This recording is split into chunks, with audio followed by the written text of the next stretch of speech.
Já parou para pensar em quais são as reações químicas que acontecem dentro das espaçonaves? Fique ligado que na aula de hoje você fica sabendo. Roda a vinheta!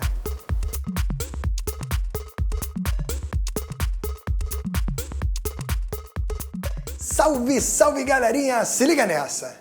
Em uma viagem ao espaço, a química está presente o tempo todo, garantindo a sobrevivência da tripulação a partir de inúmeras reações químicas. Uma delas é super importante e está relacionada com o processo de respiração dos astronautas. Relembra comigo, inalamos oxigênio, metabolizamos e devolvemos CO2. Em um ambiente fechado, essa alta concentração de CO2 poderia levar à morte de toda a tripulação. Aí a química entra em ação. CO2 é um óxido ácido, um anidrido. Ele precisa ser eliminado, ele precisa ser neutralizado. De que forma? Colocando-se uma substância com caráter básico. Muitas das vezes, o hidróxido de lítio. O hidróxido de lítio neutraliza esse CO2, deixando o ambiente favorável à tripulação. Mas espera aí, qual a quantidade que a gente precisa colocar de hidróxido de lítio, hein? A quantidade de uma substância para reagir é um assunto super importante da química, chamado estequiometria, que iremos estudar na aula de hoje. Esse assunto, que é super famoso, será dividido em vários tópicos. Primeiro deles, estequiometria relacionada a um caso geral, que é relativamente um pouco mais simples. Podemos ter também, vamos estudar, a reação com rendimento, que é o segundo caso. Pode ser um caso de pureza, caso bem famoso. Pode ser uma estequiometria com reações consecutivas, com reagente em excesso ou até com um gás fora da CNTP. Estudaremos cada caso desse ao longo dessas aulas que vão surgir. Primeiro, eu queria que você ficasse esperto com essa reação que está surgindo aí. Reação de produção da amônia. Primeiro passo, já temos os reagentes, já temos o produto. Mas precisamos balancear a reação. Como ela é pequenininha, método das tentativas. Tudo que tem de um lado tem que ter do outro nas mesmas quantidades. Vai lá no nitrogênio, hein? Imagina que tem o número 1 na frente. Então lá temos 2 de nitrogênio. Se tem 2 de reagente, tem que ter 2 de produto. Por isso, coloca o 2 aí na frente da amônia. Mas aí ficamos com 6 de hidrogênio. 6 de hidrogênio no produto tem que ser 6 no reagente. Por isso, coloca esse 3 na frente do gás hidrogênio. Agora sim a reação já está prontinha e balanceada. Só falta você interpretar. Esses números da frente, os coeficientes de balanceamento, representam o número de mol. Então podemos falar o seguinte, essa reação está reagindo na seguinte proporção. Para cada 1 mol de nitrogênio, eu preciso colocar 3 mol de hidrogênio, portanto, o triplo. E ao final, iremos produzir 2 mol de amônia. Então a proporção da reação é 1 para 3 para 2. Mas espera aí, mol, na verdade, pode ser passado para massa. Basta você olhar na tabela periódica. No caso do nitrogênio, a massa molar dele é de 28 gramas. Então, 1 mol de nitrogênio, 28 gramas. E o gás hidrogênio, hein, o H2, ele vale 2 gramas. Como temos 3 mols, temos 3 vezes isso, portanto, 6 gramas.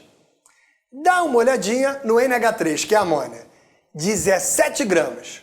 Como são 2 mol, o dobro, 34 gramas. Não é coincidência não, dá uma olhadinha nisso. Somando a massa dos reagentes, no caso, 28 do nitrogênio com 6 de hidrogênio, está batendo 34, que é exatamente a massa do produto. Isso aí é chamada lei de Lavoisier, lei da conservação das massas. A soma da massa dos reagentes é igual à soma da massa do produto. Lei da conservação das massas, lei de Lavoisier. Continua comigo. O mol, ele reúne uma certa quantidade, no caso a constante de Avogadro. 6 vezes 10 a 23. Então, 1 mol de nitrogênio, 6 vezes 10 a 23 moléculas. E o hidrogênio, hein? Você não tinha 3 mols? Então tem o triplo disso aí. Portanto, 18 vezes 10 a 23 moléculas. E a amônia, que você tinha 2 mol, vai ter o dobro dessa quantidade. Portanto, 12 vezes 10 a 23. Repara que a soma do reagente não está batendo igual a do produto, porque você está trabalhando com moléculas. O que tem que bater igual de verdade é a massa, lei de Lavoisier. E por último, pensa na CNTP, onde um mol de um gás ocupa um volume de 22,4 litros. Então, nitrogênio, 22,4. Como o hidrogênio tem 3 mol, seria o triplo desse volume, 67,2. E a amônia, que tem 2 mol, seria o dobro de 22,4, portanto, 44,8 litros. Dessa forma, você consegue fazer relações com todas as espécies presentes. Tá com medo? Tá na dúvida? Calma que o Silvio Prédio te ajuda. Dá uma olhadinha nessa questãozinha que a gente está trazendo para você, que tem a ver com aquela historinha da espaçonave. Olha o enunciado aí. A tripulação de uma espaçonave exala 4,4 quilos de CO2 por dia. Aí vem a pergunta: qual a quantidade de matéria? Ou seja, quantos mol? Qual a quantidade de matéria de LiOH necessária para neutralizar esse gás produzido no período de 24 horas? Então, enunciado prontinho, tudo certinho. Esse é um assunto relacionado à estequiometria. Portanto, precisamos da equação pronta e balanceada. Vai lá! A reação é uma reação de neutralização.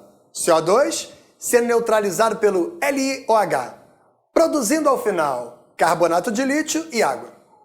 Essa reação já está prontinha, está balanceada, está tudo certinho. Basta agora você imaginar duas linhas. Uma linha que a gente vai tirar do próprio enunciado e a outra linha que a gente vai tirar da equação.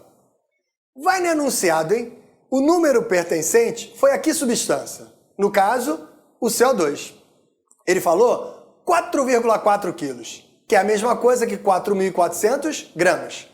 Então, embaixo do CO2, na linha do enunciado, coloca aí 4.400 gramas. E a pergunta dele é qual a quantidade de matéria de LiOH, ou seja, quantos mol dele? Então imagina que vai ter um X mol embaixo do LiOH.